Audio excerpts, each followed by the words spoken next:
I was asked to make a follow-up on something I posted on Facebook in regards to the Kony 2012 video, and so I'm going to read it to you and give a small elaboration on what I meant by it.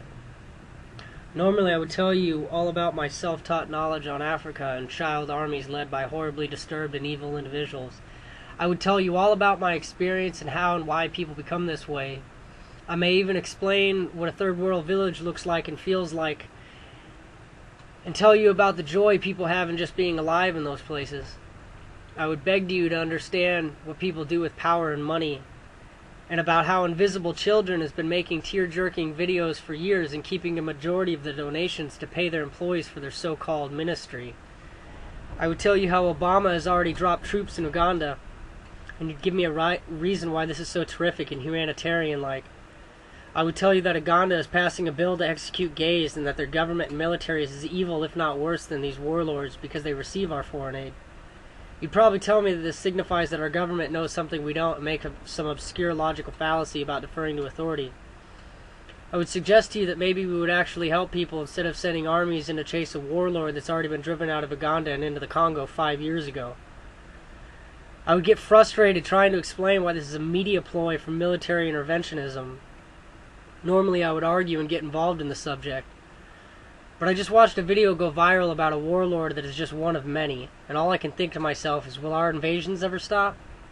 Do people not stop to think that if every person who watched this video actually just got up and went out to fix these sorts of issues, that we would outnumber any army on earth, and that we would shake the ground from our very gathering? But would that be enough to you? Would it change your mind? If you understood how evil the world is, but how beautiful it could be, would you seek the latter and put off the former?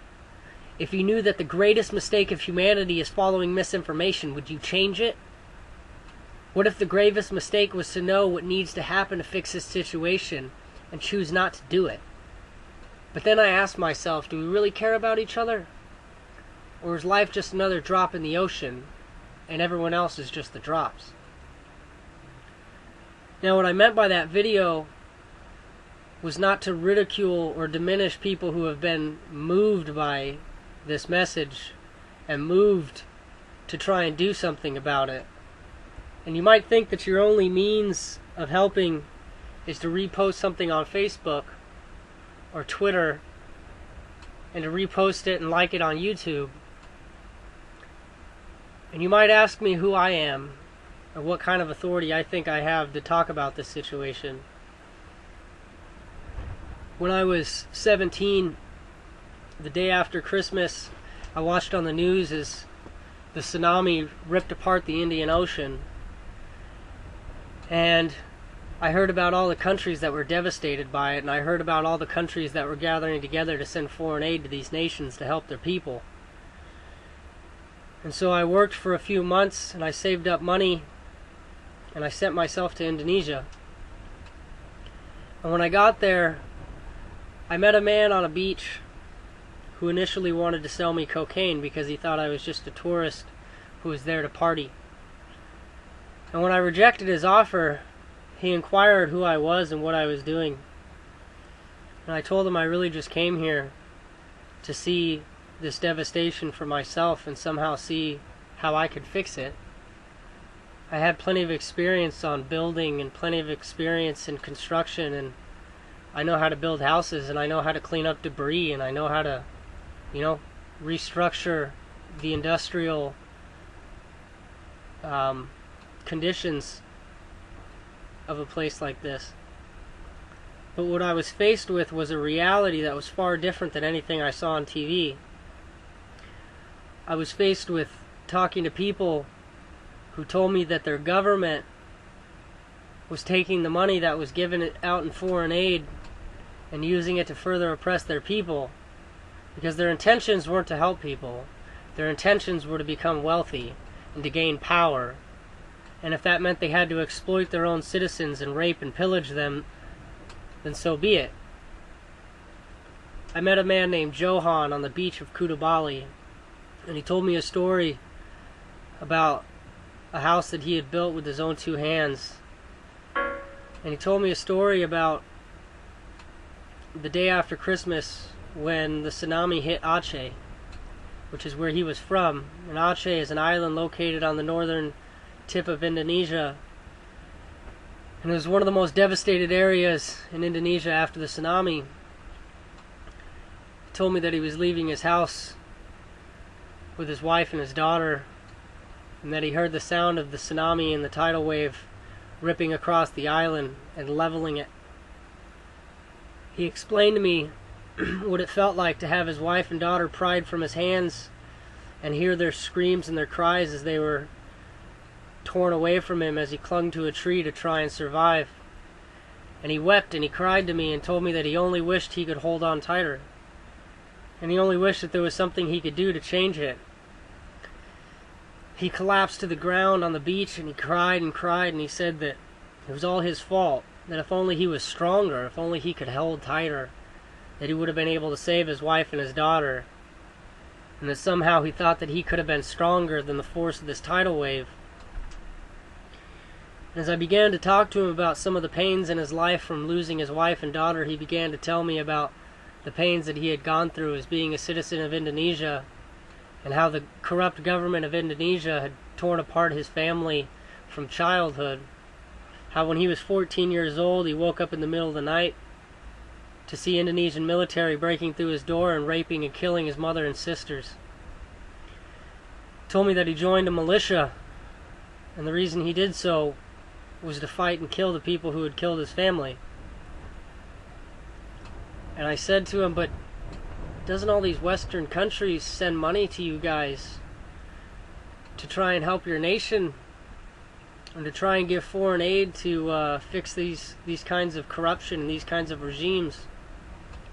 And he looked at me so confused, and he asked, do you Americans really believe that when you give money to our governments that we ever get any of it?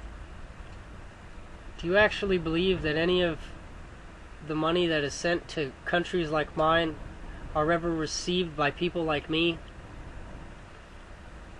And I just kind of sat there quiet. I didn't have anything to say. Because as he told me the story, he lifted up his shirt and he showed me knife wounds and bullet holes from where he had been shot and stabbed by literal hand-to-hand fights and gun battles with his own military. But I couldn't call this man a rebel, and I couldn't say that he was just, some crazy radical who wanted to overthrow his government. I understood very clearly that he was fighting for his own survival, and that he was trying to make sure that nobody ever did to anybody else's family as was done to his. And I understood what the power of money and what the power of force and corruption can actually do to a nation. And so as I posted this video and I posted this response to the Kony 2012 video, I didn't do it to ridicule people and to suggest that people were jumping on a bandwagon. I didn't do it to suggest that people are just hipsters and reposting some video because it kind of moved them. I posted this to say that if you were moved by this, then you've only gotten a spark of information, and you only understand a fraction of the reality of what's happening in Uganda. And so I want to suggest to you that if you wish to help Uganda, that you don't support this idea that we send our military in there to try and fix them like we think we're fixing Iraq and Afghanistan, because we haven't fixed anything in those countries. We've killed more innocent civilians in Afghanistan and Iraq than are innocent civilians who were killed in 9/11. We've killed more innocent civilians in Afghanistan and Iraq than military has been killed in the past several wars in history. And we've done it all in the name of democracy. We've done it all in the name of Western philosophy. But in no way have we liberated the people of the Middle East. And in no way, if we march our troops into Uganda, are we going to liberate the people of Africa. The way that we start to change these situations is to understand who it is that actually causes them. And so with that, I ask you simply to research Uganda. And if you care enough to repost a video, and to share your thoughts about it, and to argue with anybody who says that, you're just posting this because whatever. If you actually do care, then do what I did and take the time to actually learn what's happening in these places and who it is who's causing them. Because a lot of these militias and a lot of these regimes that pop up in third world countries actually pop up to fight the corruption of their own governments. And the government receives their power through our foreign aid. And that's a responsibility that every single one of us has to take as Americans and as Westerners who send money to these countries. And if you don't understand this, or you don't want to accept this, then perhaps this video has fallen on deaf ears, and perhaps you never actually cared about the people of Uganda.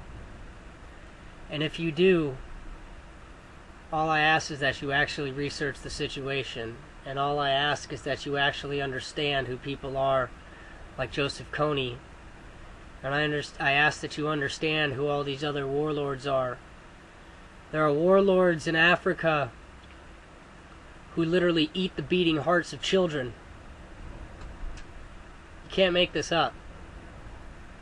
This is more atrocious than any horror film you've ever seen, and any scary movie or novel you've ever read or watched.